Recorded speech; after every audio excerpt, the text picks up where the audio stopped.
Happy campers. When life puts you through difficult and tough situations, don't ask, why me? Rather say, try me. I think we live in a culture that really cultivates victimhood. And this isn't just bad for everybody, but it's bad for you. I watched this amazing clip of David Goggins. Hell yeah.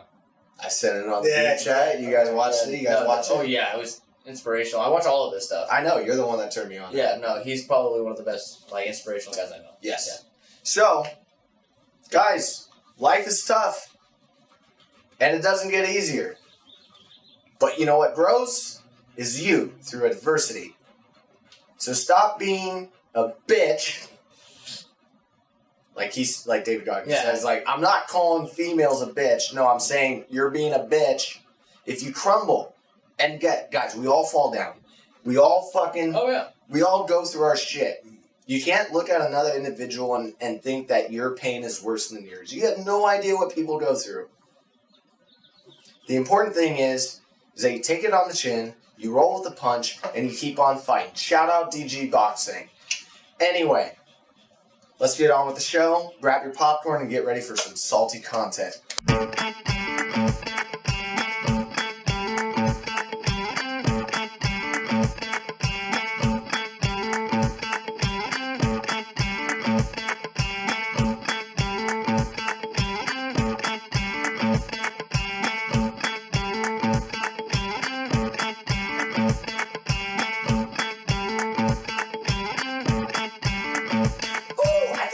Best fucking intro we ever done. No, I like that. I like it. No, that felt good. Because David Goggins is probably one of my favorite, just badasses. Mm-hmm. You know, if you look at just the most extraordinary humans who just push through things, he's at one of the top in my book. Adversity. It's crazy. You know, yes, there's a lot of things that you get stuck into, and it's hard to get out of, and people never do, but the people that do get out of it are really mentally tough, through it. You know? And the people that get through it, and they're able to leave behind a trail of breadcrumbs for those that are still stuck in it, they're making it possible. They're making it possible for people that are truly stuck. Yeah. And they're saying, hey, look, and it might be offensive to you. It might be a little hard for you to hear because you're in such a dark hole. Yeah. But the fact is that there are people out there like David Goggins who have gone through it and thrived on top of it. Have you read his book? Can't Hurt Me? No. Oh, dude, you got to. It's a must read. It's really good. The life that he had just explains who he is today. He had to be. Yeah, he had to be this. If it wasn't this, he'd probably be dead. Because this, what he came from was hard. I probably couldn't even survive that shit. You know what David Goggins did? You know what he did? What did he do? You know what he did? What did he do? I'm going to show you what he did. This is what he did. This is what he did right here. Just give me 1 second. Dalton, you're going to have to put this in the edits. Okay. But it's a song called Weight of Dreams by Greta Van Fleet. And there's this moment where there's a break in between. It's a long song. If you got the time, listen to it. It's a great song. It's a great song. Probably one of my favorites off this album. It rips so hard. I stole the rip line from Chris D'Elia. We do podcasts, but we also listen to podcasts. Yeah, and we're also very fresh, so we're finding our style. Okay, one second. But that intro alone is just amazing. Yeah, just it eases you into what you're about to see or hear. Alright. So what David Goggins did is what Josh Bulkley is about to do when he screams under pressure. This is how you live your life.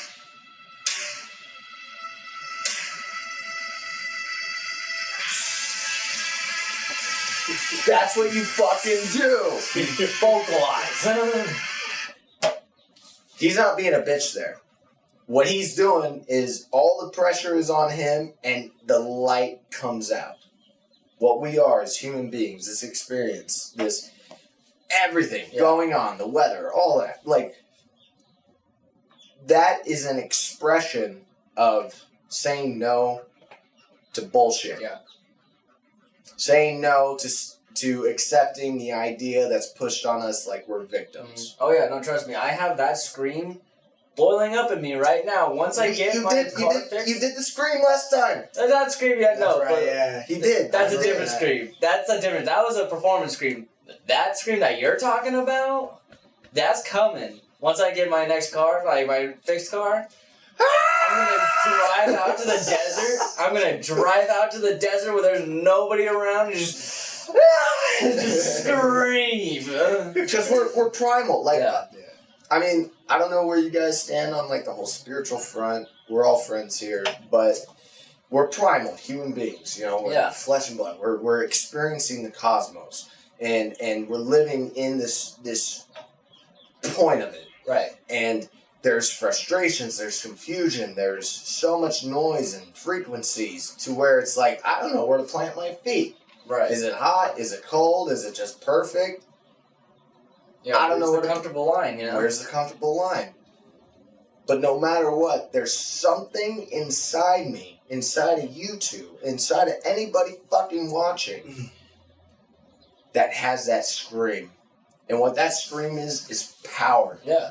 It's encouragement. Oh yeah. It's a willingness to accept whatever's coming at us and rising to the occasion. It's that champion fucking lion spirit. Yeah. It's like letting go of just all of this shit, you know? It's like a release. It's like everything that was just building up just Release. primally just leaps out of your fucking mouth. Yes. Yeah. Yes. Anyway, so that's welcome to Extra Salty Popcorn. We're getting a little philosophical. We're getting Philly on this. Philly on it. A little Philly on it. We get a little cheesesteak on it. Yeah, that's what I was thinking. You said Philly on it. Get a little Philly on it. Alright. But yeah, a little philosophical on that first intro. Honestly, this is going to be how every episode starts. I'm going to find a fucking quote that ringed to me today, and I'm going to express it, and we're going to elaborate. Welcome to our podcast. Anyway, how we doing? Oh, we're doing good so far. we're doing great. How we doing? Yeah. Good. Yeah. No, Got some water in me. Got walked around the mall today. Had some cooked food mom made for me. I'm doing all right. Mm-hmm. Blessings. Yeah. Blessings. I've had a great day. Yeah. That's Yeah, you told us about it already a little bit. Like, elaborate. You had a pretty clutch. Clutch. Yeah, it was just like it was just a satisfying victory kind of day. Yeah. Because today was going to be a mountain of day. I got 2 jobs. I won't get specific because I don't want like copyright shit or anything. I don't know. Right. I'm just going to speak briefly. Yeah. Expected to be working 1 job for this amount of hours, do the podcast, and then work the other job for a few hours. And then ended up not even having to work any of the jobs besides the podcast. So today literally is a pitch perfect. I got something planned. My head is in it. My attitude is adjusted. It's ready to do it. Your excuse. Thank you. Yes. And then it ended up, nothing came of it. So I am in an amazing place. Right. I'm enjoying this beautiful Friday. It went from a busy day to just a full free day. Exactly. It's a great feeling. It's a great feeling.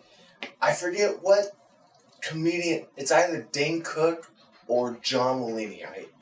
I know those are 2 very different comedians. I'm like thinking about their jokes. I'm like, but this can go 2 different yet similar ways. I forget which one of them said it, but those 2 faces and their voices come to mind. Is the only better thing about like making plans and like doing them is like when you make plans and they're canceled. There's no better feeling than when plans are canceled. I forget I don't know one who says that. It sounds like it would be a John Mulaney thing. I'm leaning more on the John Mulaney side, but I feel like Dane Cook said that. I don't know. We can look it up later and figure it out. Yeah. We'll put the correction in post. We can do some research. But regardless, it feels like that. Like yesterday, I went into this day going like, this is going to be a challenge. Yeah. Like I got work to do. Happy campers. work to do. And Busy then man doing busy things. and then it just all just evaporated, and I was just like, oh fucking A, dude! I got my room dialed in. Hell yeah. My room looks sexy as fuck. Fuck It's yeah. so minimalist. Oh, nice. Like, you look out the top of my dresser, like you just walk in and you're just like, like it's just nice. My computer clean as fuck. Yeah. I'm trying to get my stuff like that. Dude. My room is a mess right now, and it was kind of my fault. Well, yeah, it's my fault too. Yeah. It's just you clutter a bunch of shit, things get thrown around. The number one thing, this is it. You don't put things back where they need to be. When you clean the room, it's like, okay, this is it. But then as time goes on, certain things happen, and then things start being put into certain places where our lazy ass mindsets are like, oh, I don't put it back there. I leave it right there. And then day It after doesn't need day to after go day. back right now. Yeah. It could That's it could stay That's right it. here for now, That's it. and then it just never gets moved until your room starts building and building and building and building because you have that same mentality. Exactly. And then finally it's cluttered like it is fucking this morning for me when I was trying to find a pair of fucking underwear. Number one, I need to start wearing more colors. You guys keep saying it. You're in all black. All black. Right now, dude. Okay, so this like really like confirms the story I'm about to tell right now. Okay, So is Gray. so it's great. He is all black. I don't know if he can help it. Yeah, He was made he's that wearing way. blue and gray, but you or you think he's wearing a morph suit? He's kind of giving me Power Ranger vibes. Okay. Greg, if you're a Power Ranger, you know you need to tell us. Because now we become the coolest kids on the block. Yeah, We got a fucking Power Ranger. We're friends with the Power Ranger. He's the Power Ranger, like, once he morphs on, he just fucking... He just sits there. He's the monk. Yeah, he's a. Oh yeah. That's how he fights his battles. Right. Hey, Just peaceful with his popcorn. Yeah. So like I spent a good 20 minutes just looking for a pair of boxers because it was just in a pile of just black and gray everything. yeah. So I'm just sitting there just throwing everything all over my room like, yeah, no, this I need to do something about this. So, yeah. It's been a mess for the past couple days. My day tomorrow, my Saturday, would have been that. Yeah. But then I came home from the hotel because they didn't need me. Yeah.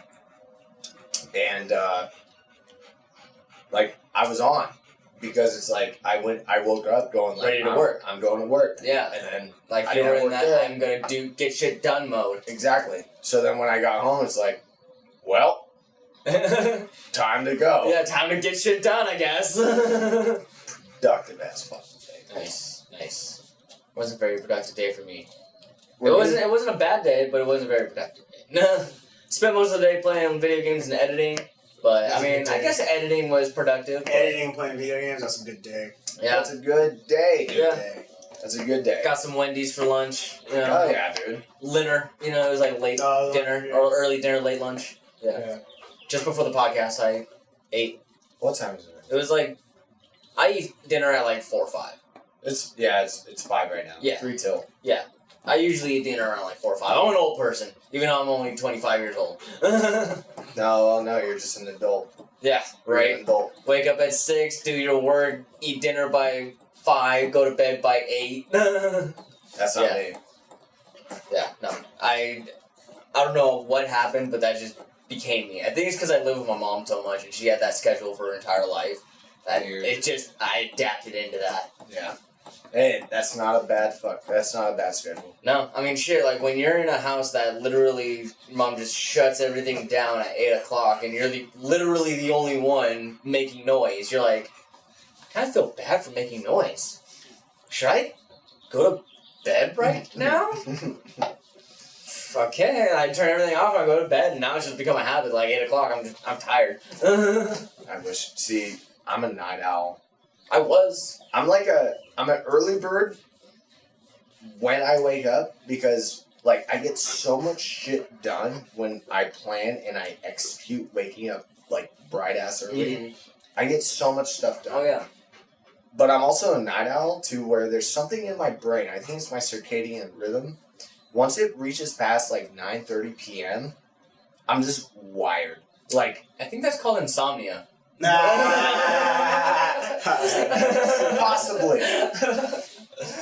But I'm not going to Big Pharma for that treatment. Oh yeah, no, that's... No, this is my own. I'll figure it out. I had insomnia in high school. I literally couldn't sleep. I would go days without sleep in high school. That's insomnia. Yeah, that's insomnia. I think what I'm talking, because I still go to sleep at like 2 or 3 in the morning, Yeah. and I get like Yeah, no, insomnia is where you just go like a full 24 hours and you don't even get tired. And that's how it was with me. Like in high school. Yeah. Now I'm just like the complete opposite. See, I wish I had that change. Like flip. Yeah. The flip has not happened for me yet. Once it's like 9:30, 10 p.m., dude, like, party mode is turned on. Like, I'm just ready to go. It doesn't matter the labor and the shit I done prior in the day. It's just full-fledged, just like, I'm awake. Let's go. You think that might be like something like to do with like back in the day how you used to always throw parties and shit? Maybe. Like, cause your parents always threw like fight night parties and Casa Sanchez. Yeah, Casa Sanchez. Like that was like the party central. You know, like whenever they would think of some kind of celebration, it happened there. And I think you kind of just grew up like it gets to a certain point. If you actually stay up past that point, then it's just like okay, it's party time. Like maybe. Yeah, it's like maybe there's this like subconscious like inner wiring that my body like adapted to. Yeah. And now I'm figuring out how to like turn that off. Right. Because it's costing me to sleep and my body rejuvenation. Right. I mean, if you don't get at least 8 hours of sleep, you don't have that full like rejuvenation. You can. But I still kick ass. Yeah. No. Yeah. Exactly. I kick ass. Yeah. No. You can get. If I get less than 7 or 8, I'm struggling. Yeah. Well, I'm struggling. Yeah. But I've worked through the struggle. Oh, right. You worked through the struggle. I'm mentally tough. I'm not a bitch. Yeah. David Goggins. All the way back. Dalton, what about you? You night owl? You? Me? No, I'm not an early bird at all. Like if I go to bed at 10, I'll wake up at 12. And if I go to bed at 2, I'll wake up at 12. I sleep in regardless of whatever the situation is. If I ever get up early, it's because I have to. Right. It's the only reason I get up early. And I'll do it. I'll get up early if I have to. But I've also went to bed at 9 or went to bed at 10. I got the right amount of sleep. Yeah. But yeah, if I had the option, I would stay up late and play video games. Because unfortunately, staying up late is when all the cool stuff happens. That's when all my friends are online. Yes. That's when that's when everybody else is asleep and I have like TVs to myself. And that's how it was for a while. Yeah. Like, I just hate that I get tired because it's like you go hang out with people that I want to hang out with, and I see on Instagram or on like Facebook or something or on Snapchat, especially hanging out with Cameron. Fucking, like, I see one time like you were hanging out with him and it was late. I was like, I could have totally just hung out if I stayed up just a little bit longer. Don't worry, dude. No, your schedule, like your sleep schedule right now, you're on point. Well, you're built. You're built for. I take sleep very seriously. Like I've been reading a lot about sleep, like reading into it more, and I now take it very seriously to where I have to get 8 to 9 hours minimum. You know what's weird? And I know this is just like circadian rhythm. Like no matter when I fall asleep, it could be 10 p.m. Yeah. It could be 3 a.m. Yeah. No matter what, I will always wake up 8 to 9 hours later. No matter what.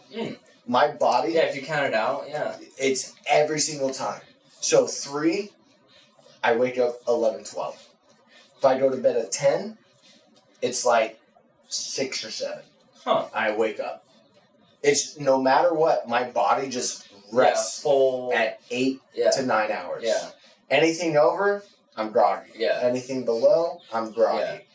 When I just have a full 8 hours of sleep, which my body naturally wants and responds to, I don't even need an alarm clock. Yeah. If I know I have at least an 8 hour window, my body will comfortably sleep then, and then wake up comfortably. And it's just like, okay, let's go.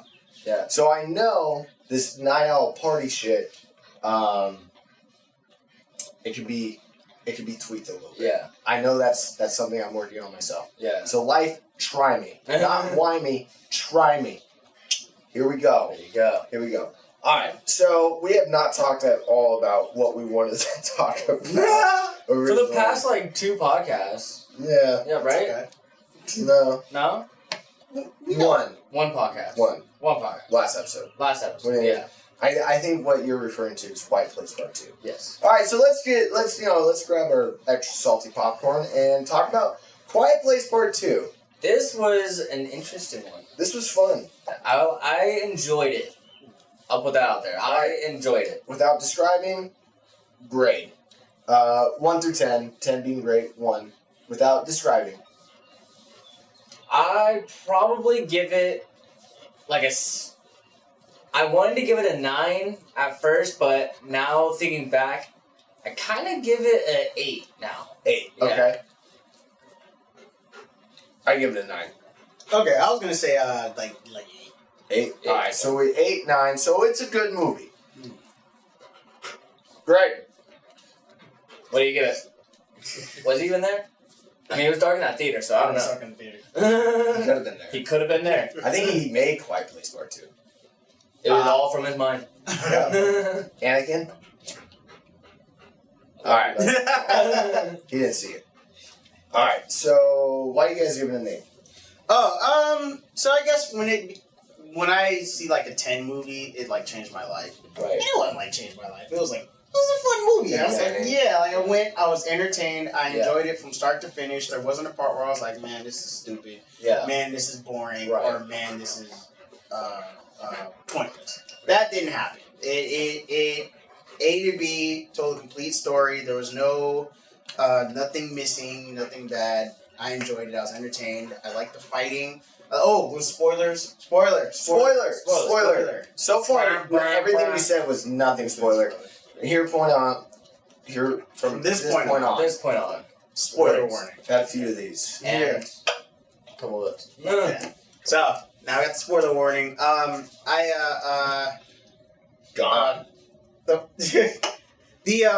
I liked it more than the first one because I liked that we got to see them fight back. It was less of a horror, more of a suspense in that sense. There was a purpose where the first movie they're just trying to survive. This one they actually had a goal. They had a plan. Yeah. Because they knew they knew what they needed to do, but it took convincing and and a journey to get it done. Yeah. So for that I like it. I liked it more. And I do suggest that everybody go see it and see the first one. But the reason I didn't give it like a 10 out of 10 is because it wasn't like at these Marvel shows that are like, this is all I've ever wanted. Yeah. These comic book characters brought to life for everybody enjoy them. It which was we will get into. Yeah.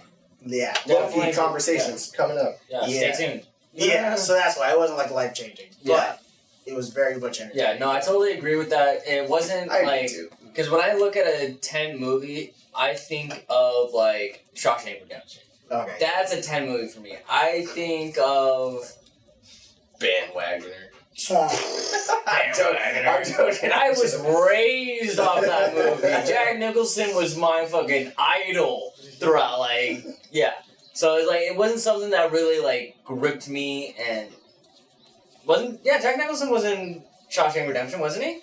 It was Are we thinking of the right movie? Morgan Freeman. Morgan Freeman and Not Jack. Yeah. looked just like him if anything. No, that's not Jack No, Nicholson. that's I'll admit, I forgot his name too, but I feel like that's the movie he's most known for is that one where Morgan Freeman's kind of known for a lot of things.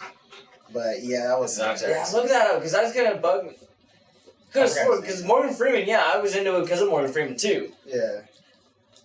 That No, was- Tim. You're thinking of Tim Robbins. Tim Robbins, yes, that's who it was. Which, I mean, there's honestly, I don't know. I don't know. You can be confusing one movie to the next. I was thinking of a different movie. Yeah, when you said Jack Nicholson, I was like, I must be thinking of a different movie. The Shining model, yeah. Probably. Yeah, no, but that was the next thing I was gonna say too. Was The Shining is another 10 movie that I would say. Yeah. Was because it's something that really gripped me. It's something that really like made me think.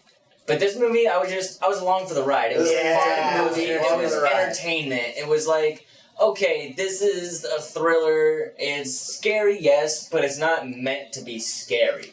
You know, like, you can tell it wasn't meant to be a horror movie. Well, I know what you mean, because, like, scary has, like, you know, there's, like, There's a pacing to it. Yeah, this one is just, like, I think if you watch the first film, as opposed to this one, it's like, you already know what's coming at you. Yeah. This one felt more like an action horror film to Yeah. me.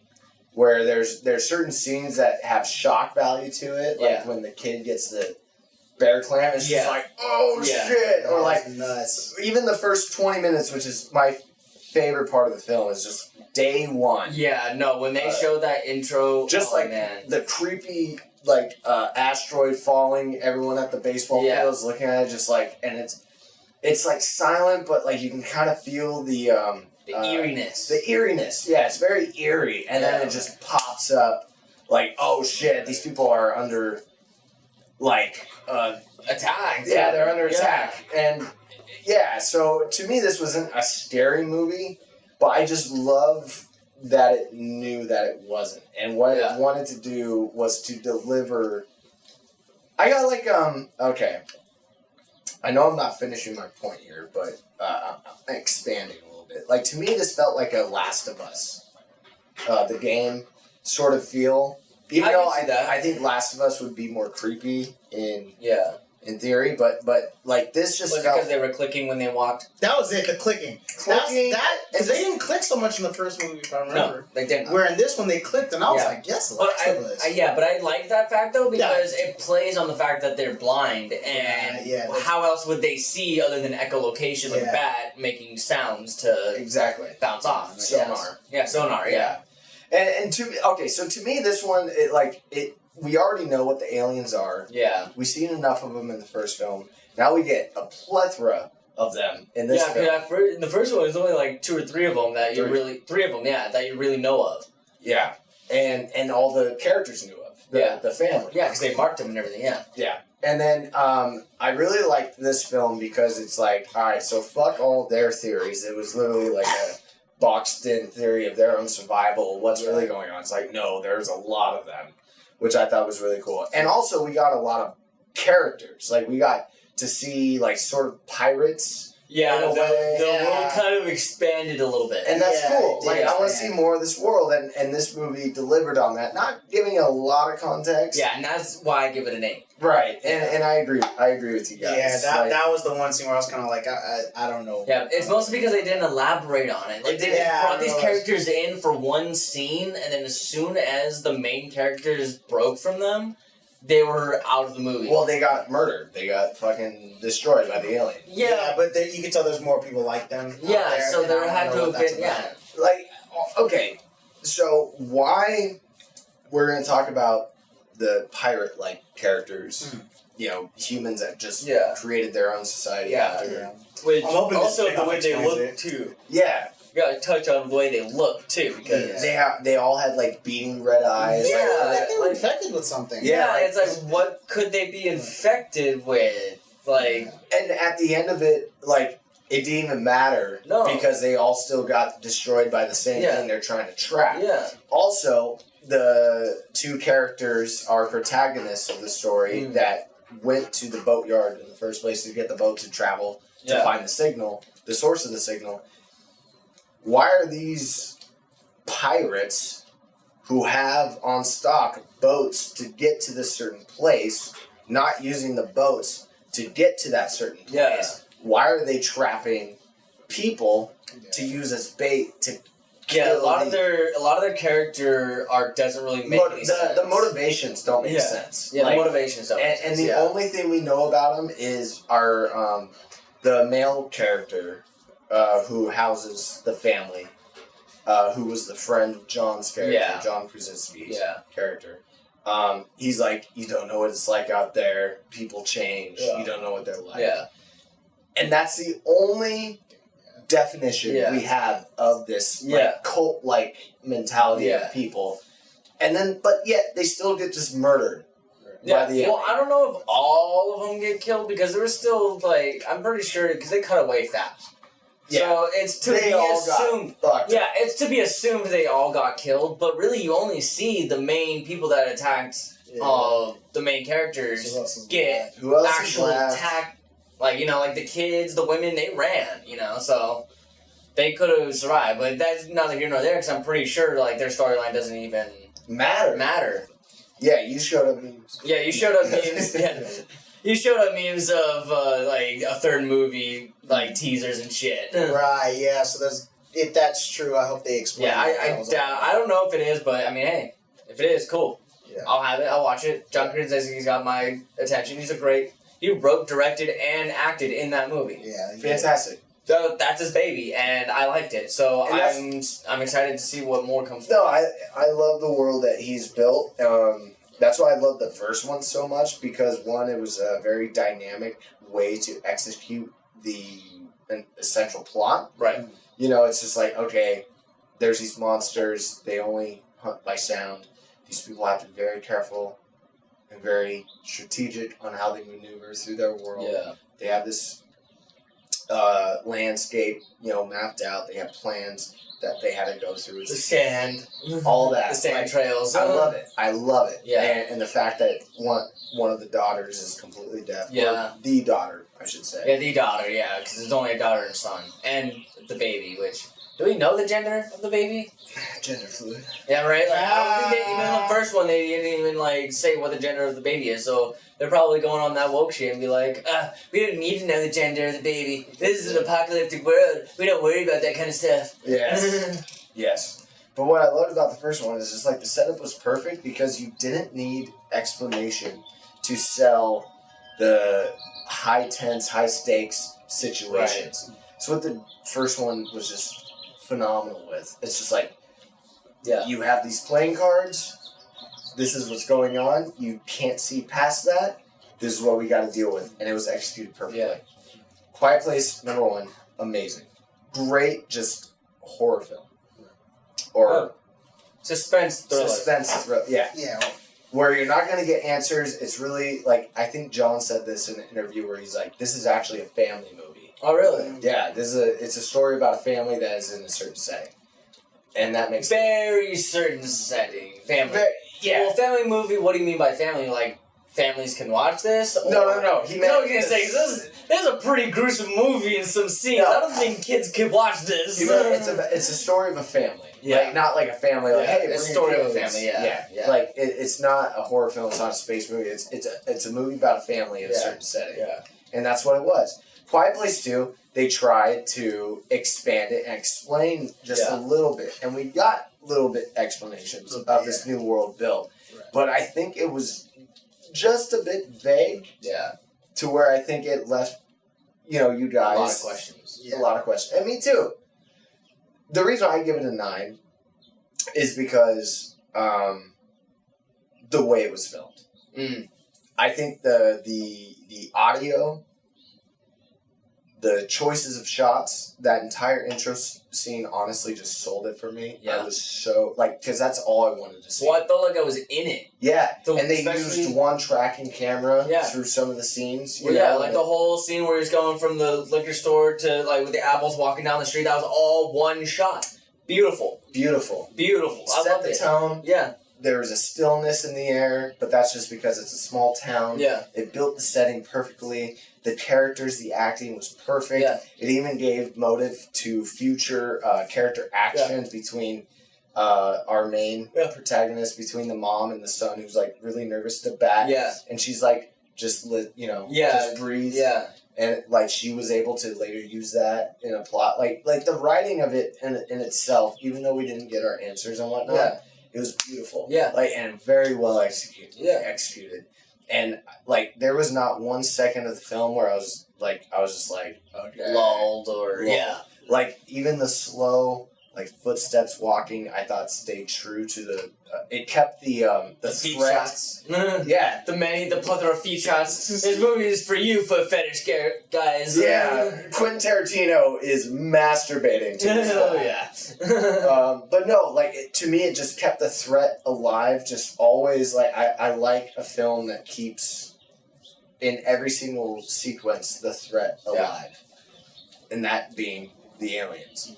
Even with the weird pirate situation that wasn't quite explained, and I would like more explanation on it. It didn't ruin the film for me, but that was definitely like a moment where it was just like, why are these It people... just kind of took you out a little bit. Yeah, Just a bit. It was like, I like the world building, but why? Like, why? Should I care about them? Should I not care about them? What? Like, it...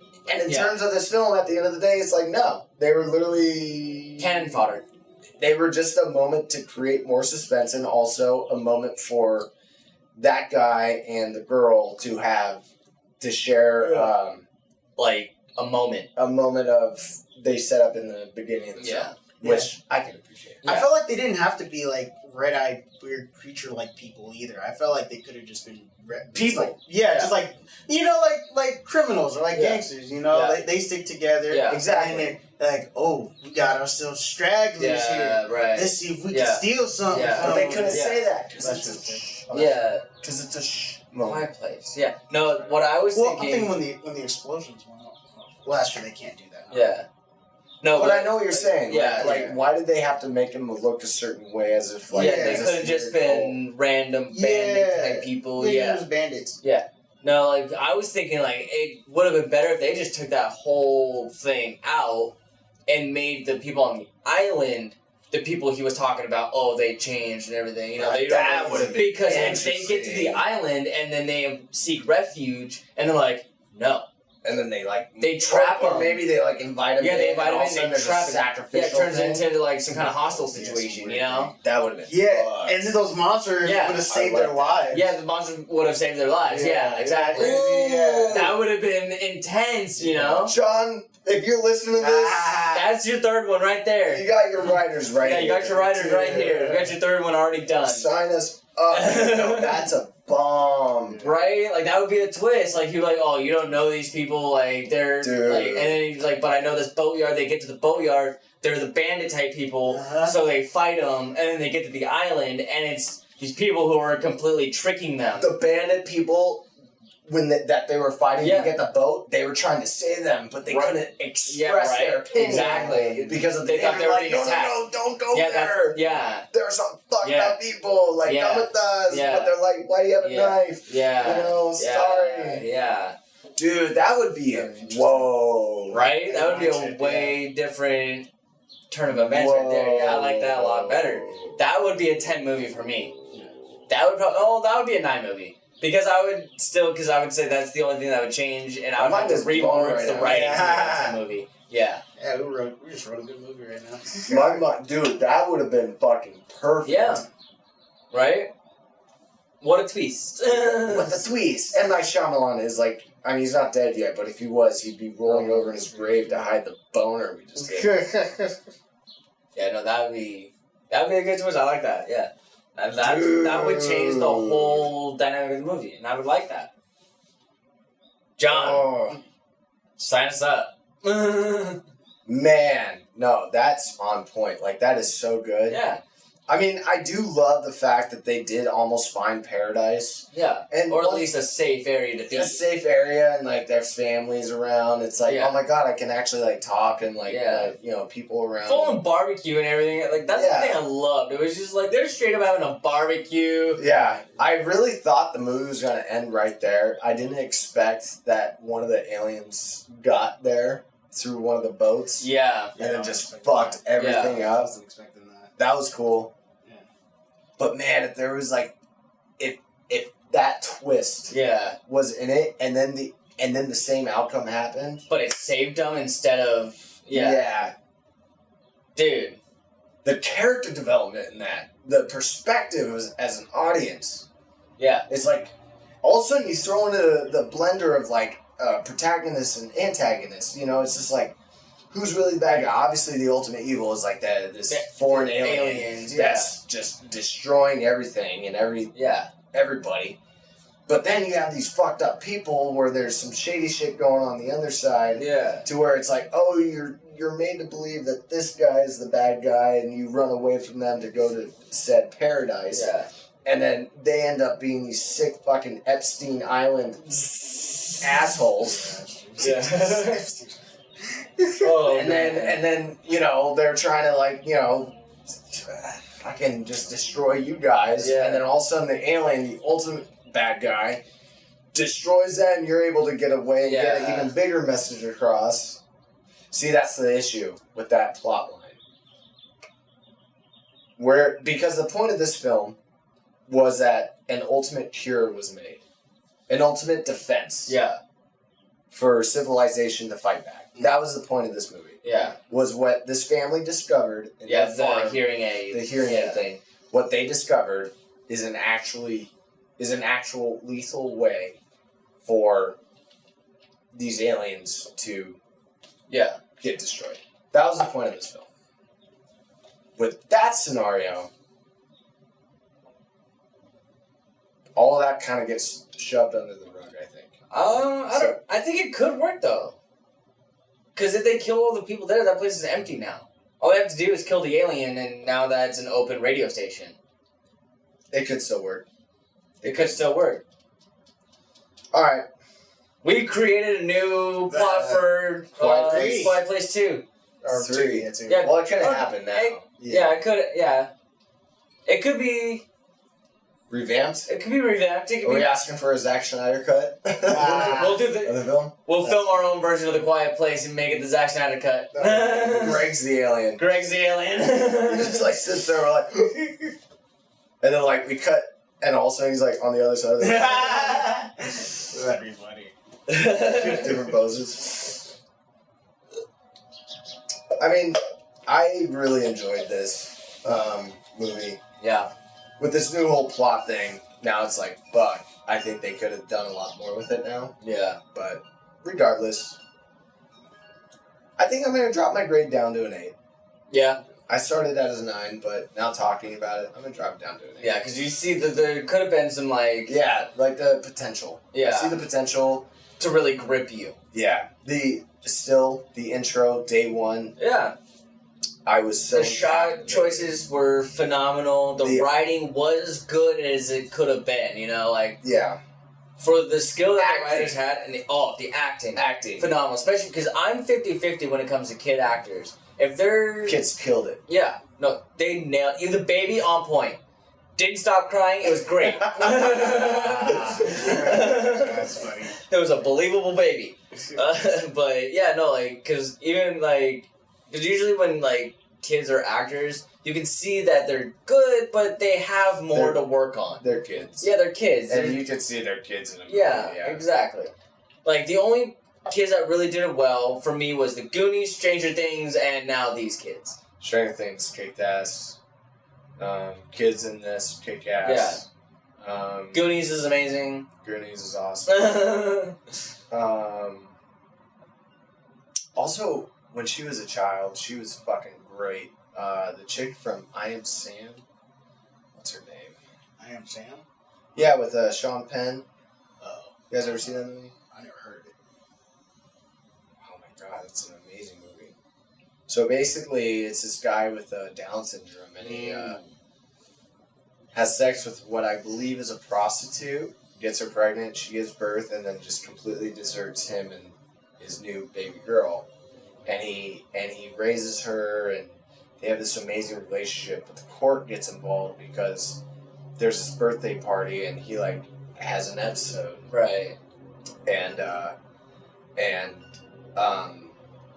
basically they're trying to take him away from his daughter, and this lawyer is who's protecting him is trying to find a case, and they end up having like a bond, not like a romantic bond, but she starts to see the world through his eyes because she's just this stressed out. Just does she have Down syndrome as well? Or? No. She's a lawyer. Like she's like a fully functional woman, but that's the one brilliant thing about this movie is it shows the simplicity of life and what it means to be like a father. Okay.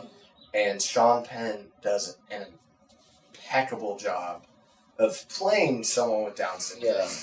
Yeah. But also the story itself is crafted to where it's like, even though your mental faculties aren't on par or whatnot, it's really just about the simplistic nature a human loving another human and what that teaches Right. and imposes on a young human Right. mind.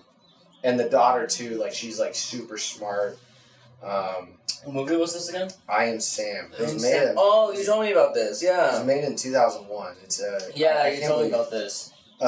Dakota Fanning. She's the daughter in it. She's really well. Dakota Yeah, Fanning. no, she's good. She's in a lot of stuff. Yeah. Well, yeah. No, Yeah, but you were trying to name. She was in that one movie. It was this really, really, really obscure movie that only I've seen. Mhm. And even though Dakota Fanning's been in a plethora Yeah. of movies, I really want to use this movie that only I've seen to Yeah. describe Well, it Dakota was Fanning. it was in reference of like just like great child, dynamic, Okay, great child you wanna- performances, you wanna say child that? actor performances, and Dakota Fanning is amazing in this movie. Yeah. Oh, okay. And she's like fucking 7.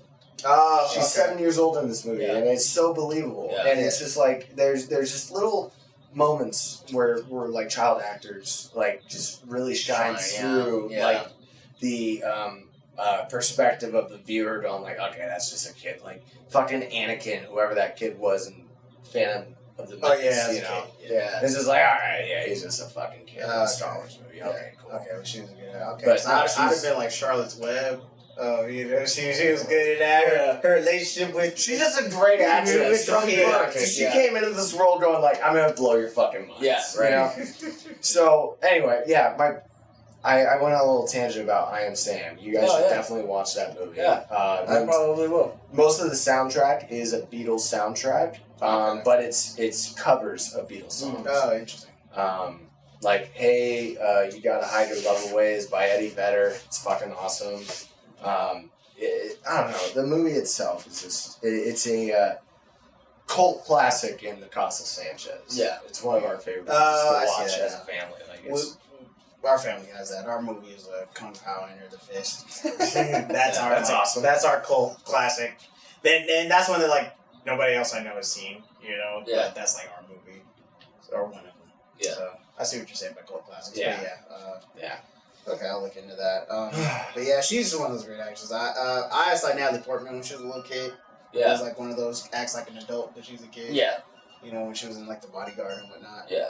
I mean, I really wasn't on Natalie Portland's. Or not The Bodyguard, The Professional. The Professional. Okay. Bodyguard Oh, yeah. was a Whitney Houston movie Yeah. with Kevin Costner. Yeah. The Professional, where she Yeah. was a kid. Yeah. I didn't really get on her radar until, or she didn't get on my radar until. Oh, I say you're on her end? Dang. My God. Right? Not a bad radar to be. Yeah, no, like, right. Right. Right. You know, if only. You know, She only keeps getting hard too. Yeah. Yeah. No, seriously, yeah, no, since V for Vendetta, that's when I really like. Oh, that's when you first. yeah, that's when I first saw her and really got into her acting. Cause that Oh, was not even Star Wars. not even Star Wars. Not dude. Star Wars, but V for Vendetta was within the same decade. Yeah, within the same and decade. not even a few years apart. Yeah. Yeah. So yeah, that's where I was just like, damn, she's a good actress. Fuck. Yeah, that was probably one of the greatest performances I've seen from her. Yeah.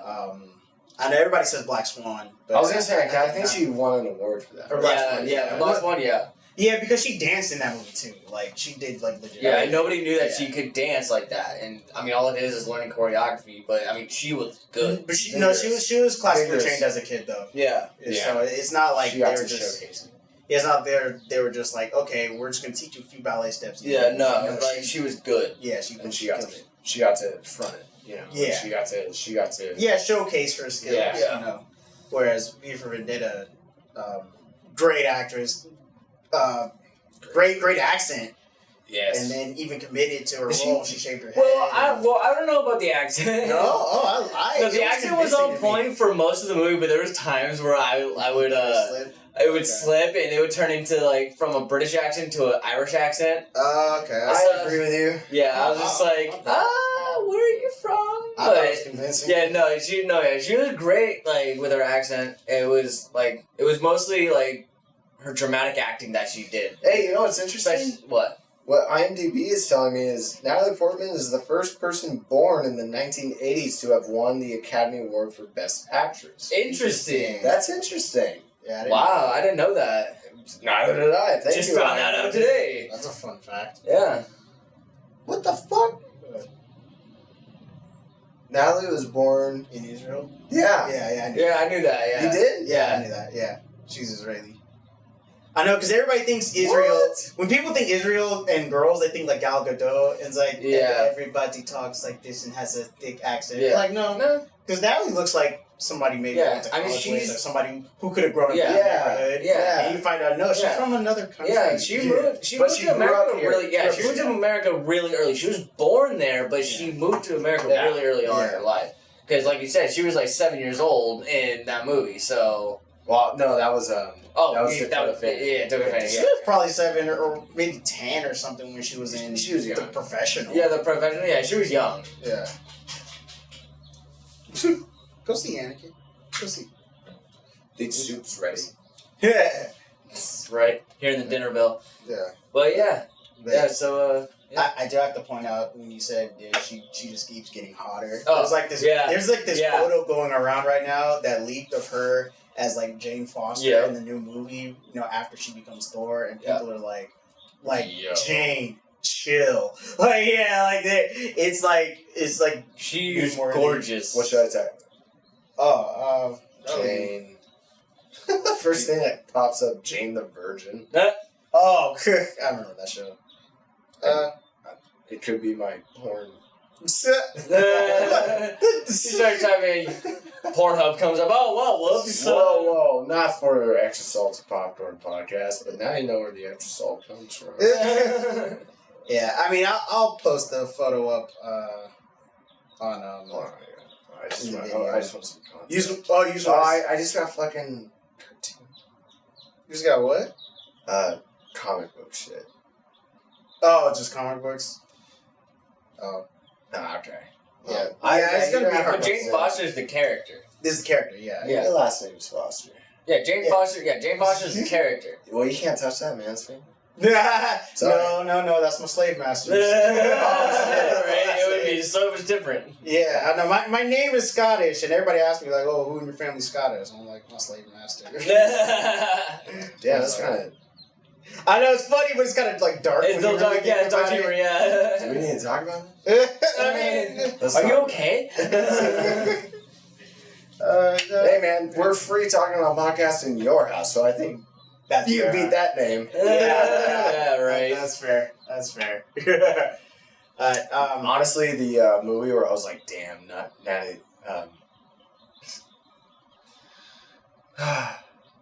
Natalie Portman is a fox. Oh yeah. Is Your Highness. With Oh, that's right. And she had like the metal thong on. I didn't watch that. I remember that. Yeah. Yeah, that was a funny movie. Yeah. It's hilarious. Yeah, I It's gotta watch hilarious. that. It's honestly my parents' favorite comedy. Oh really? Yeah, like we I mean, I do need a good comedy to watch. So, because I need. Your Highness. Because I'm on It's the so verge. funny. Like I'm 50-50 on watching The Conjuring 3 right now. The Devil Made You Do Yeah, It. the devil made me do it. I just watched it. Yeah, Vince saw it too, and I don't want to I don't really know much about it, but I'm want to watch comedies before I watch that. You know. Honestly, I watched it the other night because it's on HBO Max. Yeah. And funny enough, going in Quiet Place Part 2, you and I were sitting next to each other. That trailer came on. Yeah. And then you lean over, you're like, honestly, I don't want to pay money for that. Yeah. And I was like, well, I don't know. And then Watching on HBO. and it was on HBO Max, which I didn't expect, but Yeah. it was. And nah. Wouldn't go to the theaters for it. No. I'm Exactly. so happy you leaned toward it. When Yeah. I saw it on HBO Max, I was just like, all right, I'm satisfied. let's knock it out here. And Yeah. nah, it wasn't that good. Yeah. I mean, I think this is the first Conjuring that was made, directed by not James Wan. He Yeah. did the Insidious films Yeah. and Conjuring films. This is the first one that was out of his hands. And you could tell. Yeah. I forget the director's name. He didn't do a bad job. One thing I really did like about this movie was certain cinematic touches. There was moments of the film, just looking at an objective standpoint, I was very impressed by. Yeah. There's a certain flow in certain situations that were really intriguing Yeah. and interesting and done very well. in terms of like the overall flow of it, Like the structure of it. yeah, like there was things that just didn't quite make sense. Right, didn't fit right in the Yeah, like puzzle of the story. Yeah. the entire time, like, so the entire Conjuring series is like, oh, this is everything that you're seeing is like based on a true story. Yeah. In this film, I was watching it thinking that the two main characters, Patrick Wilson Yeah. and I forget the actress's name, but their characters during this film, I was like, this is based on a true story, and this is the third, fourth film, Third one. Yeah, third one. yeah. And they have these many like based on true stories after them, where like people just get fucked up and whatnot. I'm starting to look at them and be like, I feel like these two people are literally insane, and they are fucking with people. Yeah. That's what I got. That's what Yeah. like watching. I was like, these people are Which is pretty. actually they're the problem. Yeah, which pretty much is an interesting thing to say because there was a lot of news out on them, like back in the 70s and 80s, like all the newspapers about them, Yeah. saying that they are like hoax artists and stuff like that. So that would make sense, and that would piss me off even more because these movies are supposed to be based off of true events, and So the fact that they don't seem like it's based off of true events, that they seem like they're a problem, kind of shows that like this movie's gonna be bad anyway, you know, because it's like, Dude, I don't know. I just in the felt, first two, I you love the first believe one. it. You I love- believe it could have happened. Amityville Horror, that could have happened. That was Lorraine Warren. That was that. Yeah, that was. Was that the same character? Are they the same? Well, they're in the Amityville Horror, but in the first Conjuring, it was a different family, different house, all that. But it was based off the Amityville Horror. Oh, Yeah. okay. So I didn't know that. Yeah, so little lore for you for Lorraine Warren here. So Lorraine Warren was Lorraine, what's their last Warren? Warren, yeah. Yeah, the Warrens. Yeah, the Warrens. Yeah, they started out. The Amityville Horror House was their first thing, and that movie came based off that story. And they weren't really. I guess they weren't really the focus of that movie. Well, no, it was more about the family, the murder. Yeah, exactly. Yeah. So you didn't really know anything about Lorraine Warren or that she was really like involved in that story. And then they came out with The Conjuring, and then people got like, oh, she's a person, she's in the world, what else has she done? And then people found out. She's in the spooky universe. The SCU. The spooky cinematic universe. No, well, I guess, yeah, but she's a real person who actually is a psychic medium who has done, like, jobs and stuff that are legit. Yeah. But yeah, that's where, like, her history dials back from. And then all the way down to this, like, it kind of makes it sound right, yeah, like, they would think she's a hoax and all that. And this movie just wasn't done well, you know? And it's not the movie wasn't done well. It's just at a certain point, like, when you, like, because there's, like, a money grab to it, which kind of feeds the hoax, like, mentality. And the extremism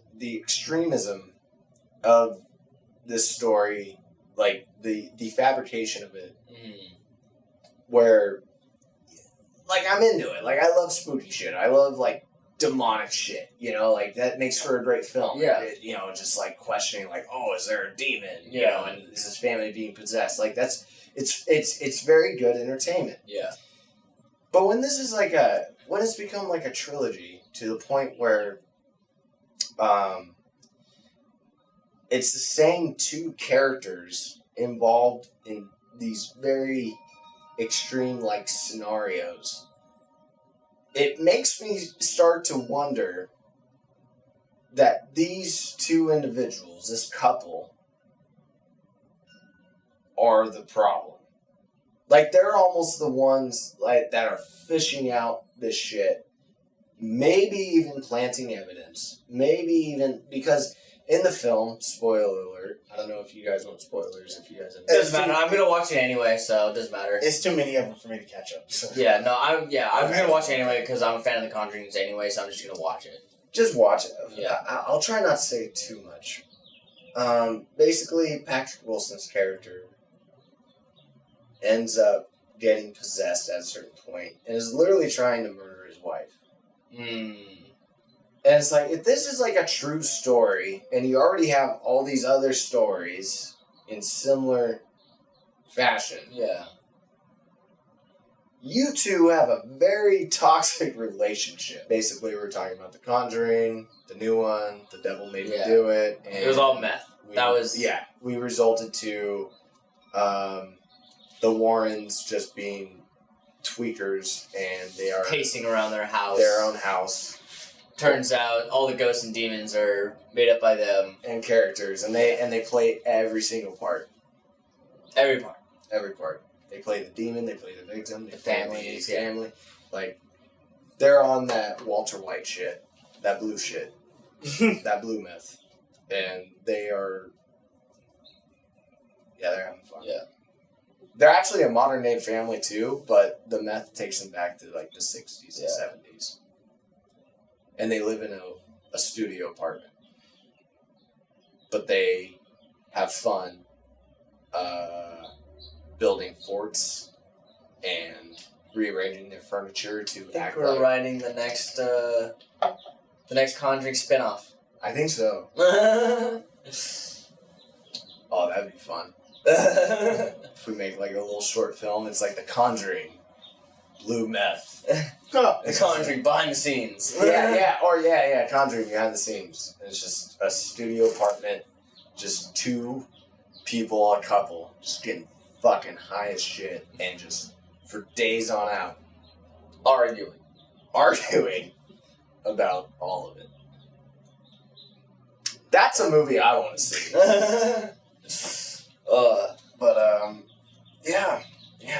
That's I hope we got all of that. Most of the conversation. I think we did. I think we got most of it. We'll stay confident. Yeah. Well, if it's any consolation, I finally found the photo I was looking for. I'll post it up there. Baddie. Yeah, that's what I said. I read that and I was like, yeah, he's got a point. Here, so dude. We're not here on this channel objectifying women. No.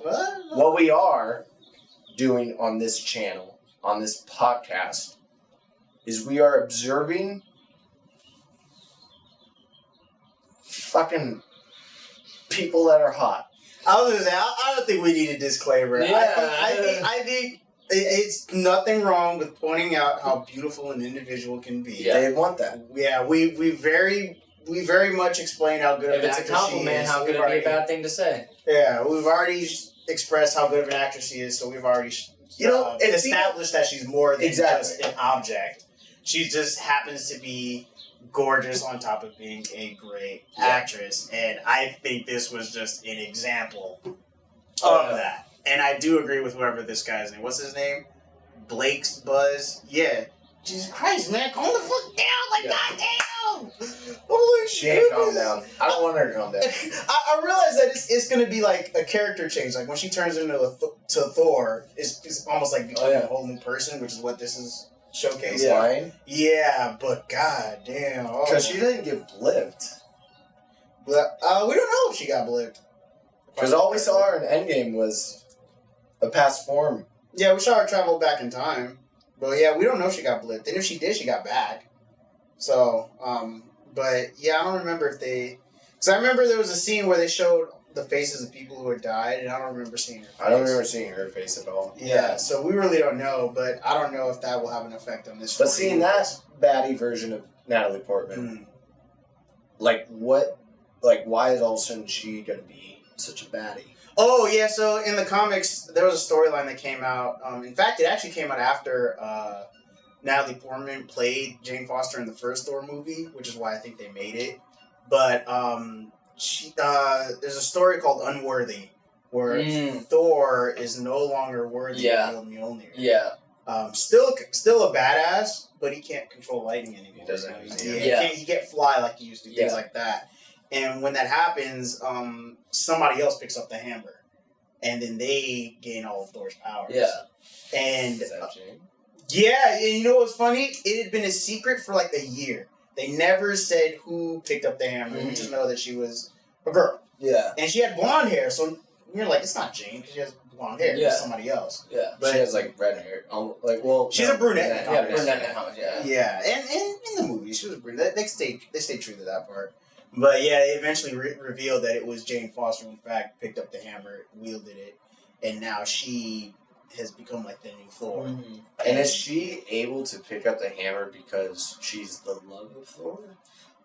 Because, like, to pick up the hammer, you have to be, like, worthy. You have to be worthy. You have to be worthy. It's not like a love interest or anything. It's just a merit thing. So why is Jane able to pick it up? I know it's kind of weird because it's like, what has she done to prove it? You know, Captain America. She sucked some Thor dick, so like that's her rite of Well, passage. Jane Foster, she started out as just an Earthling, right? Yeah, she was always just a human. She's from Midgard. She's not. Which that's one thing that kind of grinds my gear a little bit. Mm-hmm. Like, I love that they're putting a female Thor, but the storyline that they're making, like, why can't it have been a female god who picked up the mantle? You know, like just like an obscure god that like they could. Well, didn't they do that in Ragnarok with Thor's sister? Oh, yeah, Hela. Well, she caught it. but that was Hel. That was different. Like That's an obscure female. no, that's one. That's a main god.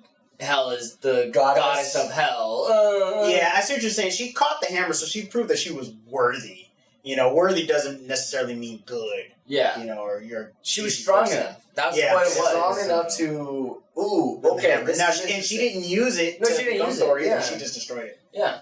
It's interesting. To wield Thor's hammer, it's not a question of like your morality. No, it's not. No. Necessarily. Thank you. It's more about how pure and true you are to your own intent. Convictions. Maybe. Yeah. The fact she was able to grab it and destroy it, the fact Steve Rogers, Captain America, can hold it because Steve Rogers is as true as it comes. That's why he's fucking Captain America. Mm-hmm. And Thor, you know, what makes Thor be able to fucking handle it? Is it pride? You know what I always thought it was? Just the level of warrior that you are. That's what I thought they created. It basically is. The lore on it was Thor was he inherited it basically. So that just made it was more that's of why like he lost it. Yeah, that's why he lost it. Sorry, I don't mean to cut you off. Yeah, but you're correct. Like that's why he lost it. There is like lore about, and I might be like a little bit wrong about it, but I'll research it later. But it's like he was born into it in a sense. Like he earned it, but he was born into it. He earned it through trials, but it was like a family heirloom kind of thing. Mm-hmm. You know, like he was always meant to get it. And that's why Odin took it away from him when he realized, like, oh no, your pride is getting way up there. You're flying too close to the sun. Yeah, and that a little bit is Marvel's thing. It was. In the lore, it was an event that happened that made Thor not able to use it. I forgot exactly the event. You're talking about like folklore or actual lore, Norse medieval lore. Yeah, or I'm sorry, Norse. Norse lore. And it was like some event that happened that like made him not able to use it, but he was able to get it back again. Mm-hmm. Like there wasn't in the lore, there wasn't a female Thor, but. That's what I'm saying. Is like it would be cool if it was a god instead of a random human. You know that makes yeah. So I'm interested if maybe where the MCU wants to take that. Yeah, we'll see where it goes because with Jane Foster. Yeah, because in the comics, in fact, I want to say she still has the hammer, right? Yeah. Yeah, so she still has the powers of Thor. Yeah, it's mostly because she's proving herself worthy. She's helping people. She's doing good deeds and everything, so she has no reason to lose it. I swear to God, if it's the case that just because she got some of that Thor sperm... It's not. It's not. I mean, she got kicked down by Thor. She was a nurse in the comics. I'll take that hammer now, thank you. I own everything. Yeah, she was a nurse in the comics, and she took the hammer figuratively and literally. Boom! That's a salty popcorn podcast. Here we go. But yeah, she did. She helped a lot of people when like this secret wars were going on and like large scale events were going on. They know she helped a lot of people while she was a nurse. And also too, I think she was able to wield the hammer not so much for what she had done, but for what she would be able to do in the future. Right. That's what I think it is. Her potential. Yeah. So I also think I need to go back and read those comics of how she got those powers. But I think the writers wrote it like that because they're like, well, we can't just waste Natalie Portman in the MCU as a love interest. Yeah. So let's bring that character back because Jane Foster in the comics had disappeared. Thor had kind of ignored her and went back to his original love interest, Lady Sif. Yeah. And we never really saw Jane again for years. Yeah. And then she's in this movie. All of a sudden, Jane Foster's popular again. So I think the comics were kind of like, well, we got to bring her back, but we can't just bring her back as a love interest. We got to do something with her. Yeah, something. Why is she such a prominent character? Exactly. We have to do something significant, and they did. And now we see the movies are going to adapt that storyline, which I think an actress like Natalie Portman deserved. When they first cast her to play Jane Foster, I was kind of like, she's overqualified. Yeah. Is how I felt. I would have casted her as a hero. I would have made her like Wasp or something. But I could. Yeah, no, I would see her as Wasp. Yeah, I think she would but have I'm been not. Van Dyne. I'm not mad about who they cast as Wasp because she is also a bad. Yeah, that's true. Evangeline Lilly. Yeah. Yeah. That's true too. So I'm not against that. But yeah. But short haircut. She like rivals Olivia Wilde when she was in Tron. Yep. God damn. That was the introduction. Like, I was at, like, the perfect stage of adolescence. Yeah, and, right. like, hormones, testosterone and shit. Just random boners all the time. To where I saw Tron and Olivia Wilde was like... Oh, that's right. Yeah, I was in high school when that came out. Yeah. I remember that movie. That was a fun movie. That was a good one. Yeah, I really liked that. I thought that was a great... When I think of, like, sequels, that was one of the better sequels I've seen. Very well done. Very well done. But speaking of female heroes and where things can go with this, so this is a little bit of a segue into the new show Loki. Okay. Yeah. Speaking of Thor, speaking of Thor in the MCU, and his brother has a whole TV show. Let's get in. Let's get into this because Loki right now. Oh yeah. Dude, Loki is probably up there with the MCU shows. Yeah, okay. Spoiler. Yeah, we'll allow that right now, Let me give you a spoiler. Graphic up. And Loki, first episode, in your mind is just watching going... Yeah, it was a mind trip. Yeah, bro. seriously. As Owen Wilson would say, his famous quote, wow. Yeah, that show is a mind trip. I was waiting that whole time for him to say wow. I didn't think it would. And he didn't. Literally, he did not say the word wow that entire time. It's gonna come. It's gonna come. There's gonna be a moment. Yeah. I think he's gonna whisper it. Like, wow. Yeah, I think he's gonna whisper it. I think he's gonna whisper it. And it's gonna add to the hour-long meme video that you see on YouTube of him just saying wow, and then it's gonna be MCU version. Yeah. But it's crazy for me, like, the whole concept of everything that's been going on in the movies we've been seeing, it has been predetermined. And the fact that people were like, the Avengers travel through time, like, yeah, they're supposed to. Yeah. Wait, what? That was like, huh? Dude, Good this Lord. timeline shit is... It's nuts.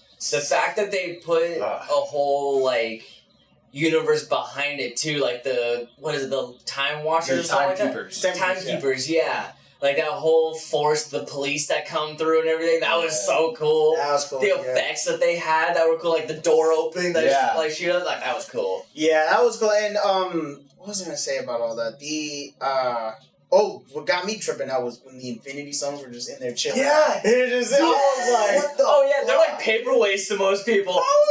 They're like paper clips, just like, I need a fucking stapler or something. Reality and power. Time. Okay, where's that? Oh, there's a stapler. Yeah. It's like, what?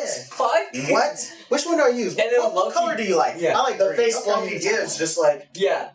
Dude, I was right there with him, dude. Like, the way he acted was how I reacted, and it was beautiful. Yeah. Like, because anybody would react that way, be mind blown like that, because... His entire path, Loki's entire path up to this moment has been all around the essential nature of the Infinity Stones. Right. Yeah. Same with the Avengers. The entire MCU universe up to this point, all of a sudden they're just like some trash in a drawer. Like, his reaction was perfect. Yeah. It was just like, oh, there's something even beyond Infinity Yeah. Stones. Yeah. And then he still is very, like, And there's copies hesitant of them? on this whole idea of something bigger, too. Because further on, when they're trying to explain things to him, he's like, no! This is my path! I choose this! Like, oh, dude, it's so Dude, good. it's so good. Yeah, So when, good. when he asked, he's like, "Is this the most powerful being in the universe?" or something like that. It's like, oh wow, even when he's completely hopeless, he's still like, "Man, I want to rule this." Yeah. I wanna Well, rule what's this. what's his famous quote? Like, I have the burden of being, something king. It's his like self-righteous way of how he It was like, "It's my explains. birthright to be king" or something like Yeah, like he is like, I'm born with the burden of being the alt ruler or whatever. I think it's in the first Avengers, and I think he says it again in another Avengers film. that. I remember he says, I am Loki, and I have the burden to be great, or something like that. Yeah, Something like that. I remember he said about humans. He's like, "You were born to be ruled." He Yeah, definitely says that. yeah. He definitely says that. But what's very fun about this is we're experiencing Loki in Thor's shoes. Because, like, in Thor Ragnarok, Thor was just, all of a sudden he's not a god and he's being shoved around as if he's like a pile of dog shit. Yeah. Anakin, He's not you as pooped him significant. out. He's not significant, yeah. And now all of a sudden, even though Loki is usually put at that point because he was forced, all of a sudden it's like Loki has no idea where he's going. He's trying to use his powers, and he can't. Like, he's a completely unidentified location and place, even time. And it's really great, the god of mischief, to be mischieved.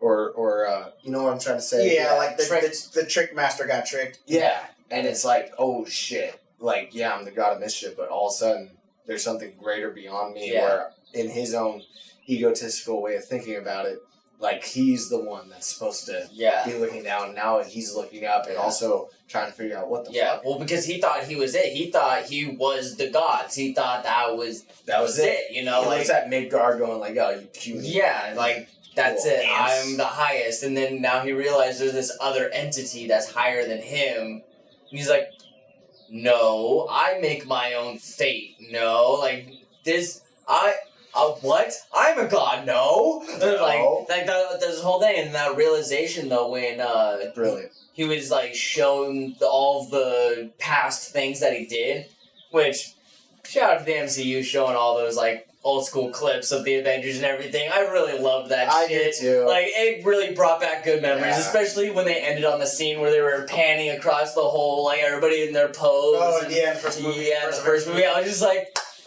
Yeah. Avengers Assemble, fuck yeah! That was actually really cool. Yeah, I It love was- that. It was also kind of sad because you watch Loki watch his whole life. Yeah. You know, like, Yeah. I don't One of know. them. Well, one of them, yeah. But One of them.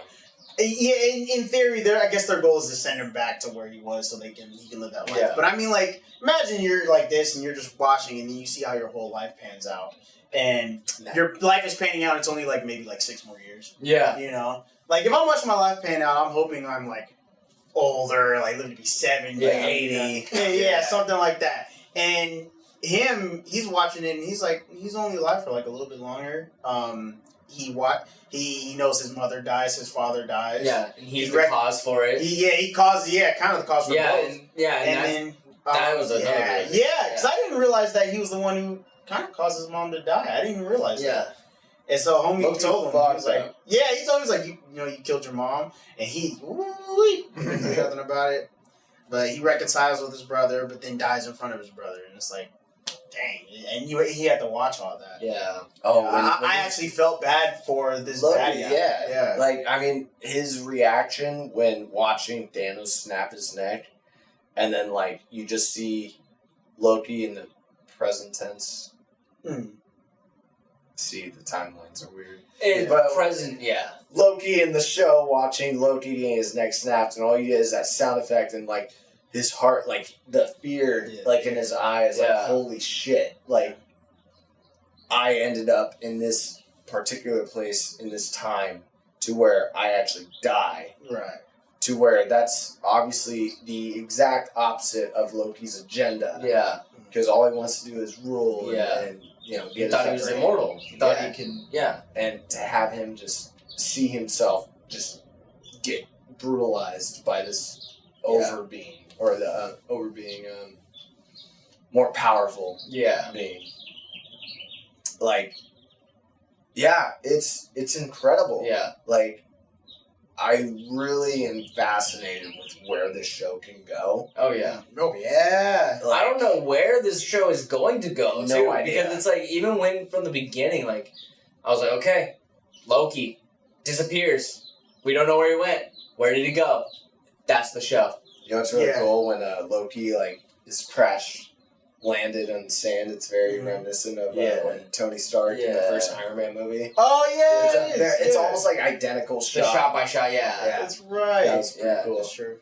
Yeah. Another thing I want to say about Loki is it looks like the big bad villain is also Loki, because it sounds like they're grabbing Loki to hunt himself down, who's jumping through the. This is Yeah. where the segue started being a female Mhm. essence. I watched the Scream Crush video, and they were talking about how in the comics there's actually a female version of Loki who was created through the time jumping. Mm. So this very well may be A female Loki, but female. Yeah. You know what? Because there's a big debate going on, big controversy going on in the internet right now.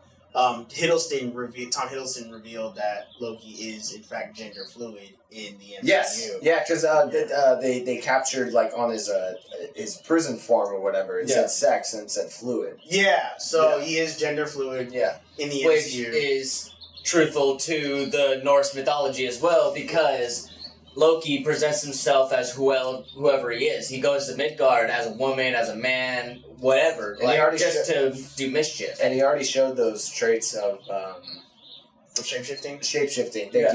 where he played Odin. Yeah. And Thor knew it was bullshit and this was not Odin. Yeah. Hell, in Thor 2, when they were walking down the hallway and he turned into Lady Sif, Yeah. and then he was a girl right there, you Yeah. know, and he So turned that's- into yeah. Captain America. Yeah, that's why he doesn't identify as a single gender, because he's a god of mischief who can Yeah. turn into anything and anyone. So Yeah, and he has been both male and female in both Yeah. the comic books and Norse So mythology. which begs And to MCU. the Yeah, question, and now, which asks the question of like when you said like the female, like the one that shows up in the comics is female. What if they show that Loki goes back and sees all this time, finds the female version of him in a timeline, throws her in his timeline, he survives, she gets killed by Thanos, he comes back. oh, that'd be a big. That's it. That's just a random thought that I had, yeah, but that would be an interesting theory, right? Dude, Yeah. on this episode, man, you're coming out with some... I need to be a writer. Fuck think- filmmaking. I'm a writer now. Do both, my friend. Yeah, right? Yeah, but I was thinking like that, because if he's chasing himself, he theoretically, like, how many of them are there out there, you know? Yeah. There's that. He could, in this show, he could escape from the TVA, you know, and then do his own thing. Who Yeah. knows where they're going with this. And then, also, too, because, you know, we see the person in the hood at the end of the show, and they Mhm. light all the TVA on fire.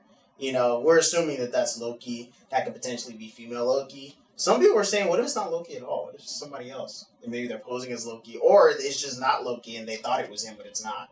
You know, some people were saying maybe it's King the Conqueror the whole time. Mm. You know, Which that could be viable. I can see why they think that, but I don't know. yeah, it's too early to know. If it's not Loki, him or herself, then the only thing I could see it being is somebody that's part of the entire Doctor Strange.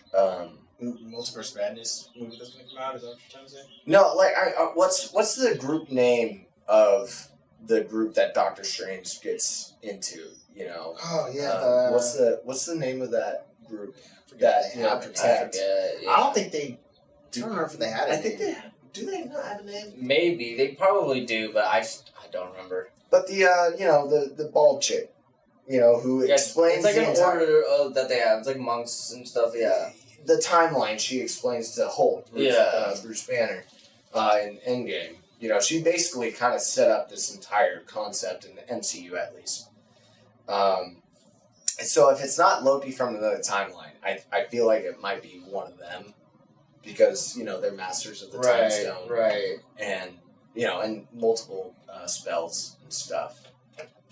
Which, you're not probably far off to think it's like a Doctor Strange connection, though. I think that's where this is going to lead. Doctor Strange definitely could come into this. It has to. Yeah, It because has to. they're opening up the multiverse, and that's the biggest thing Doctor Strange focuses on is multiverse. Yeah, because he's So- the master of the time stone. Yeah. So it's like, And especially when they introduced in, because I always want to believe that they connect everything together in Endgame, where he was looking for all those alternatives of things to be successful or not, and he found that one. What if that one was the one where Loki goes back into that timeline, he does something with the TVA that Doctor Strange sees, and he's like, oh, Loki's doing some shit right now. This is the chance that we're gonna go on this timeline. He pulls Loki out and puts him into the right timeline you're blowing to my create mind right now. the number one success to win against Like Thanos. all the moving parts, like what Doctor Strange saw, that had to be the one. Yeah. But TVA at this moment in time is like, no, you fucked up. Yeah, you fucked up. You strangled. You're the variant. The variant. Yeah. You're like it's almost now Loki is X, and we're trying to find X of how you solve Thanos. Yeah. And I think it's interesting that they're Whoa. using Loki to hunt Loki. I think that's kind of interesting. Yeah. Oh. I think it's kind of clever. Yeah, that is very clever. Yeah. Dude, this show's gonna be crazy. Yeah. I'll say this. From the comics, this hasn't happened. So if you're asking, well, how did it happen in the comics? Loki doesn't really have a relationship with the TVA. Doesn't really have a relationship with the Time Variance Association. Probably. Agency. Agency. Thank you. Yeah. Time Variance Oh. Agency. Yeah.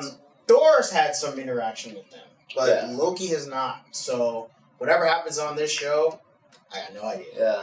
I really don't know. So, I'm excited. Yeah. I'm very excited.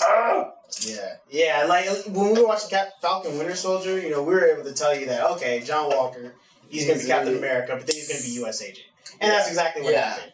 This look, I think that's probably the most exciting thing about this right now, is because MCU's taking a step in deep waters to where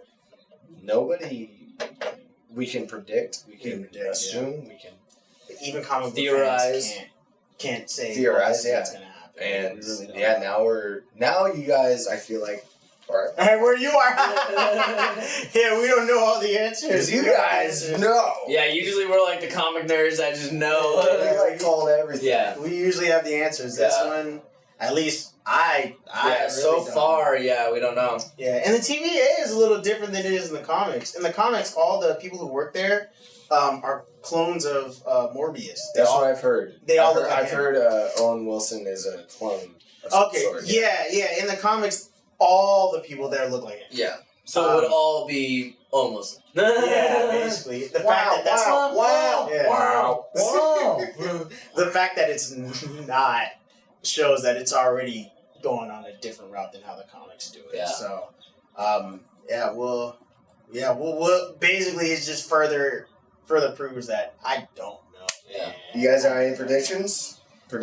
I mean, I think I've already said what I thought could possibly happen, I think, I agree with you. I think this is going to be directly related to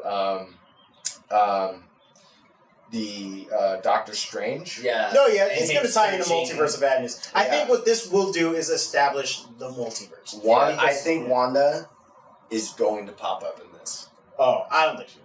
I think they might reference her. I want but to. I don't see Elizabeth Olsen. Yeah, the only thing that I would think is that they show some kind of footage from WandaVision, Yeah, I can see that. but then I don't see her being in the show acting as a character. Right. All right. Yeah, Well, I don't see that happening.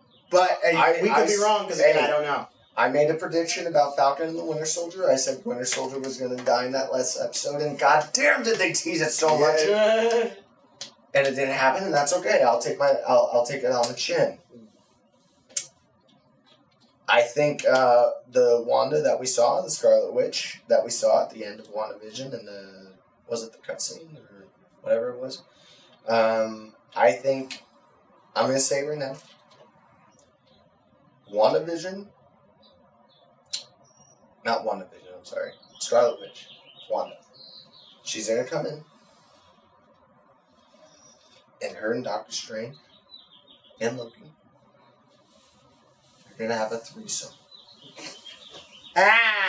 Yeah. Ah! It's gonna turn into Bang Bros. No. Bang Bros. It's gonna be like a Not a Pornhub three. video. Not a threesome. Excuse me. Like your sexual minds are pointed to. No. I'm saying a threesome, meaning somehow all three of these beings, Yeah. because they're already manipulating the formation of time, and they've already seen the futures and other branches Yeah. of time in the MCU. I think these three are destined to somehow interconnect and push the story forward. I know what I just said is very vague. Very. You're basically saying a team up. Yeah, like a Team like up, a triple but team. possible rivalry. Okay. I just see I see something like that happening near the series finale or something building up to that. Right. I just think like there's just no way. Like the last shot we got in WandaVision was her, getting coffee, enjoying where the lake was, that the city fell, and then also while she's getting coffee, her Scarlet Witch self is like, looking through shit. Loki having possibly multiple versions of himself running around. In fact, one of them destroying TVA on site. Female, male, whatever. He's fluid. And also Doctor Strange, I love your point. Yeah. Which that would be fucking beautiful if they dive into that. No, if I called it, dude, You heard it now. here. Yeah. Episode 21. Yeah, you heard it here. 21, right? Yeah, 21. Yes, 21. Yeah. Episode 21. We heard it here. And I love that point, and then he comes to do his work. Yeah. Okay, last question for this. TVA. When the blip happened, where did they go? Where were they there?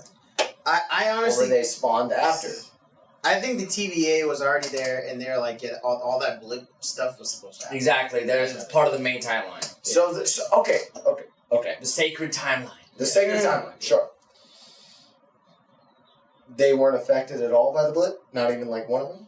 No, because it was all. No, it was all You know life what I'm on trying to Earth. say? Yeah, because It was Half-Life on Earth. No, it's Half-Life it's like everywhere. the universe. Oh, the universe, that's right. Yeah, yes. but remember the TVA operates in the multiverse. That's right. So So- they're outside the universe. Yeah, But they're protecting the main timeline. Yeah, Yeah, the main but- timeline. from But we're talking about the physical universe. In the They're in their own pocket universe. because Think of the Milky Way and the universe that we're in, and then galaxy. the galaxy. No, but like the galaxy and the universe with the other galaxy, That we Andromeda. exist with Like right now. yeah. Okay. So and That's then one timeline. yeah, no. That's not even the timeline. A timeline is just time. I'm talking about space, the physical spot that they're living in and existing in. They exist outside of time. Because they can pop into the sacred timeline and then pop into another timeline to find a variant to take them back into the original timeline. So they live in this pocket universe that's void of time. Remember they said time works differently in the TVA? Mm-hmm. So they're in their own pocket universe. That time doesn't really affect them. Whatever's happening in the main galaxy that is going on. Yeah, it's hard to think of. think of it this way: if you remember, the Infinity Stones didn't work in that Yeah. office. So even if he snapped his fingers, how can it affect them? Yeah, they're- The stones don't even work. Yeah, they're in their own pocket universe. Yeah, the stones don't even work there. So how can he erase them if he's snapping his fingers and the stones are destroying the universe? Yeah. But the stones don't work in that Yeah. world. Yeah. Whatever it is, Okay. wherever they are, Okay. Yeah. the stones don't affect wherever they are. Yeah. They're wherever just they are. pieces of, Yeah. what I put on my fucking... Right, yeah. Necklace, yeah. Whatever happens there, for whatever reason, doesn't affect them. Now, if you want to go deep on how it is, then yeah, you want to listen to Cameron. What Cameron said, they operate outside of that universe. They operate outside of the multiverse. Now, have you heard the multiverse theory? where there's a universe where you become a construction worker, and there's another universe where you become a pedophile, but then there's another universe where you kill your parents. You see what I'm saying? I've done all of this. Okay. I'm on the main timeline. You're just talking about my life right now. Okay. Who you talking to? Who you talking to? Okay, well, each one of those are Right. separate universes. This TVA operates in between. Yeah. One of those. So, There's just like this. space beyond Right. time and phys- It's like they're in a space beyond time and space. Yeah. If that makes sense. Think of a giant box, that's the universe, and a smaller box, that's their universe. Got you. Here. Got you. Here's a universe. Here's a universe. Give me that big pen. This is them. You got a Qui-Gon Jinn dick. If you're colorblind and don't understand that reference, it's green. It's great. There's a universe here, a universe here. Oh shit! Got it. They're somewhere in between here. You are doing your job. Yeah. So that's how I could best Yeah. explain it. Yeah. So if something happens in this universe, it's not going to affect them because they're in between. So if Thanos And snaps his they're fingers, if Thanos snaps his fingers in this universe, it's not going to affect him. Right. Not going to affect them. But if Loki is jumping through time, oh shit, these people might get Loki affected. Green. Yeah. Loki, there it is, the reference. And that's where they step in. They're like, uh-oh, Loki's kind of going out of place. We got to bring him we back. could get affected by whatever's happening. Yeah. Now, when Thanos snaps his fingers, we won't get affected. But if Loki's jumping around, we could get affected. We got to stop that. Not Thanos. So now the threat is real. So, dude, that's so badass. That's what it is. Yeah. That's so cool. Yeah. So what Loki is technically doing is technically bigger, potentially more powerful than what Thanos did. Yeah. Right. Because what Loki is doing could affect two different universes, where Thanos can only affect one with his With his own timeline. he can change, Exactly. he can Just on it, create he has different. other timelines. Because remember when they were explaining with that whole animated, 50s, video of, how the time were going and What do they everything? call her? Miss Minutes? Yeah, Miss Minutes, yeah. So, Which I love because I haven't heard anyone say this yet, not to cut you off, but it's a little side note. I loved it because it reminded me of Jurassic Park. Yeah. Do you guys get the same vibe? Yeah, the very DNA, first, yeah. Oh, okay, I see what I you're miss saying. DNA. Yeah. Okay, that makes sense. Yeah. Anyway, Yeah. she's not from the comics either. It's all original. Side. Yeah. Go ahead. Yeah, so that's why I feel like in that sense they were showing all of the different timelines. One thing happens and then it strings off to whatever could That's happen. why, and they have war with each other and stuff. Yeah. It's like, Because they want to be the dominant universe, the dominant timeline. Yeah.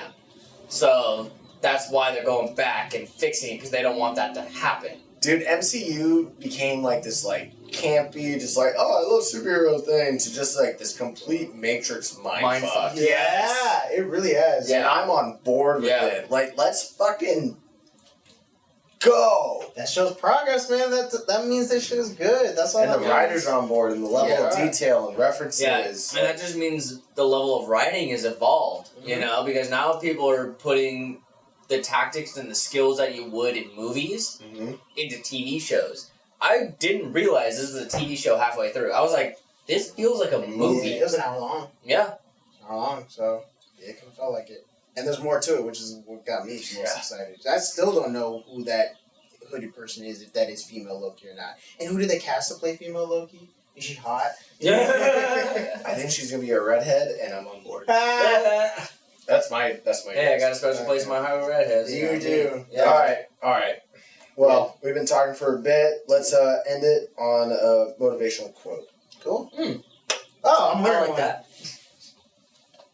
Shoot films, not people. There you go. Hey, That's Oh, man, I didn't mean to cancel your. no, that's what we're gonna end on. Shoot films, not people. I also like to say, it goes with this, guns don't kill people. People kill people. With guns. With guns, yes. But also people kill each other with knives, fists, Peanut butter. peanut butter. spoons. If you're allergic to peanut butter, a person just killed your ass. Yeah. So the point is, just don't kill people. Just don't do it. Just don't do it. Just stop. Just stop. Bo Burnham. Yep. If you're gonna kill yourself, don't do Don't it. do it. Just don't stop. do it. In fact, Yeah. what you can do better,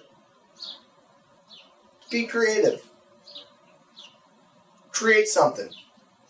Not a baby, unless, you and the person you're creating a baby with are able to raise it in a healthy, comfortable environment. I mean, with global overpopulation, I don't think we really need any more babies. But that's just my piece, and that's another hour that we can spend. That's another hour. Just put a condom on it. But if you and your co-creator want to have a baby, I have no problem with it. I love my baby nephew, and I love my possible baby niece. I'm not blaming them. But at the end of the day, I added like an extra syllable there. Yep. End of the day.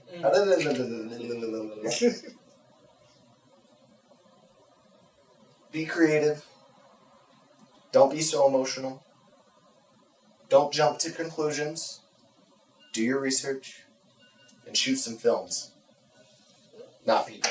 Anyway, thank you so much for joining us on this 21 episode podcast. You said 21. I did. I know math and numbers here. I'm adding things. Yeah, next time it'll be our 23rd. 23rd. Oh, that's definitely what it's going to be called. 23rd. We're going to remember. 22. 22 and to the 23rd. 23rd. To the 20th dork. To the 20th day. 24th. 24th. Yeah. Yo. It's gonna be a trend. This is fire. It's okay. So like, subscribe, comment, all that YouTube stuff. Yeah, hit that bell. All that stuff. Yeah. All that good stuff. We're having fun, and if you're having fun with us, then even better. And much love, guys. Thank you so much for joining us, and we'll see you on the what would you say, the 20th? 22. The 22 episode. Peace. Yes. Alright,